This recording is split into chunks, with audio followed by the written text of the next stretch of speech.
I'm writing a diary, an account, evidence that in all this insanity there was one person who knew, who held tight to the truth. There is truth, and there are facts. Freedom is the freedom to know that.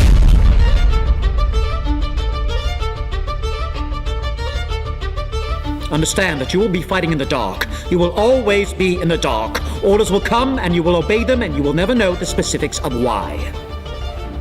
I thought I was writing this for the future, the unborn, but now I think I'm writing for you. George Orwell's 1984 was originally published in 1949 in the wake of fascist and communist movements that have been spreading across governments in the globe. The stage adaptation was written in 2013 by Robert Icke and Duncan Macmillan. Some of the key characters that we'll see in 1984 are Winston Smith, a member of the party, Julia, an initially severe but secretive member of the party, and O'Brien, who appears to be someone who can guide Winston and Julia in their efforts to resist the party, but who may not be exactly what he seems. There'll be several supporting characters, including some of Winston's co-workers like Martin, Parsons, and Syme, as well as some background characters who may not be quite what they seem as well. Charrington, who owns an antique shop, the host, who's playing a role from the mysterious future of this world, as well as a mother and child, who aren't in it exactly what they appear either. In the world of 1984, the party, led by Big Brother, maintains complete control. Individual freedoms are denied. Through telescreens, media monitoring, propaganda, indoctrination, all information is controlled by the Ministry of Truth, which seeks to maintain absolute control over information. It's a crime in this world to disagree with the party. Our main character, Winston Smith, has been keeping a diary to record his dissent from the things that the party says. Sometime in the future, voices discuss his writing, but for now, he lives in fear that he'll be uncovered. Winston meets Charrington, the owner of an antique shop where it seems that the party can't monitor you. At his job, his co-workers discuss Newspeak, the party-sponsored language that's intended to replace English as the dominant speech. Winston's job at the Ministry of Truth is to delete records and evidence that disagree with the party's lies and propaganda, making sure that only they can present their version of the truth. He's writing his diary as evidence, proof that the party's goal is to distort reality. As part of his job, Winston takes part in the 2 Minutes Hate, a ritual of hatred against the party's enemies, which culminates in an execution delivered on stage. Winston wants to scream out against the party, but he's drowned out by the hatred of his fellow co-workers. The party's slogans are displayed on stage. War is peace, freedom is slavery, ignorance is strength. These three contradictory statements are the guiding principles of the party that they use to control everyone. At his work, he encounters Julia, who slips him a note that reads, "I love you." This surprises him, as she initially seems to be a loyal party member.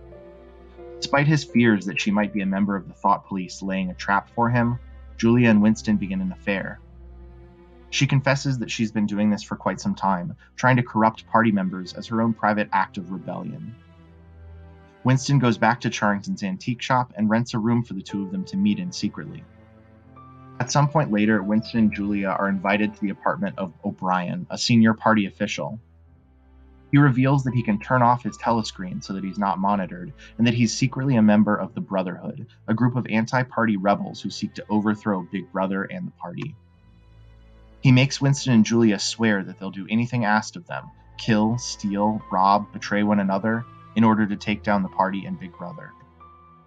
He gives Winston a copy of a book that reveals the true intentions of the party, to manipulate history in order to control people in the present by making sure that the past is obscured. At Charrington's shop, Winston and Julia continue to meet, until eventually they're captured by party agents. A repeated line that's come up multiple times in the play, asking Winston where he thinks he is, forces him to realize the truth. He's actually at the Ministry of Love, the party's office of enforcement that's responsible for brainwashing and torturing thought criminals like Winston and Julia. O'Brien reveals that he never worked for any brotherhood, that there is no rebellion, and that it's all just manipulation by the party in order to control Winston's actions. He reveals that Julia betrayed Winston. O'Brien seeks to teach Winston that if he truly believes in the reality that the party presents, that he can believe anything, even things that are impossible, that 2 + 2 doesn't equal 4 if the party says otherwise.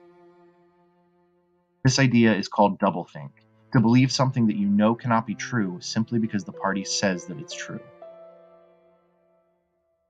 In the Ministry of Love, Winston, alongside other thought criminals, is tortured. This part of the play is brutal and uncomfortable. Using special effects, they simulate cutting Winston's fingernails, pulling his teeth, shocking him with electricity. It's brutal, and it's presented on stage while he cries for our help. Winston stays true to his beliefs until he's threatened with rats, the thing that he fears the most. In the dreaded Room 101 of the Ministry of Love, those who have deep, dark fears find them turned against themselves.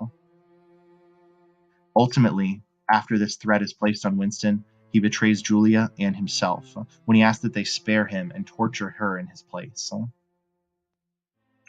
After this final betrayal, Winston's been broken of his rebellious nerve, and he returns to regular life, apart from Julia, and continuing as a member of the party.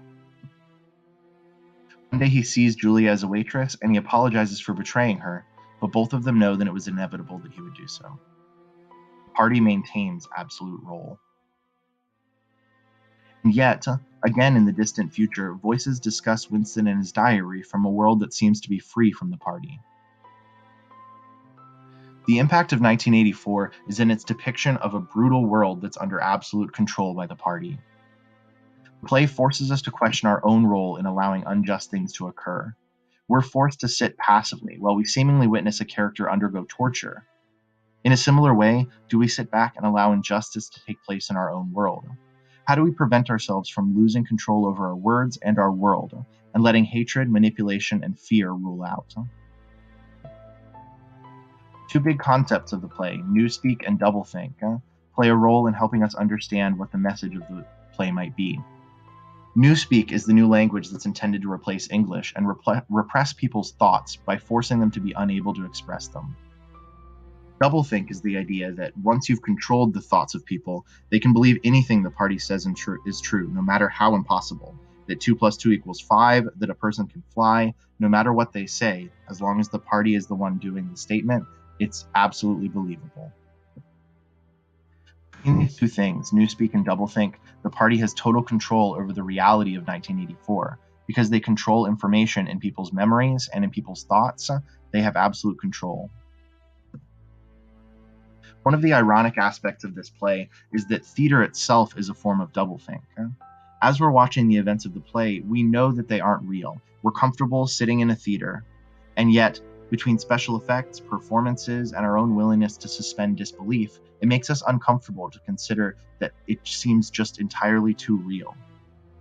As the play's setting and stage directions shift over time, and as the characters call out for us to assist them to do something, it causes us to question exactly what our role might be in allowing things like this to happen. Some questions to consider. The play is framed as people reading Winston's journal in the year 2050. Why do you think the playwright made this choice? How does it change the story, considering that this aspect wasn't present in the original novel? How did Winston's journal make it to the future? Was it left in Charrington's private room? Did Winston survive and carry it on? Or is it possible that, like Goldstein's book in the play, it's a tool of the party or another government in order to manipulate people's actions? The play takes the plot of the book out of sequence and repeats some scenes over and over. How does this disorient the audience? What effect did it have on you? Why do you think the playwright chose to do this? We know that the Ministry of Truth alters archives and history by erasing people and changing facts. We also know that the Ministry of Love is where Winston is tortured. How are these two places examples of the way that the party alters facts and meaning, especially with regards to their names? In both the novel and play, Winston frequently states that truth matters. What does that mean to you? What does it mean to Winston? What does it mean in the context of this play?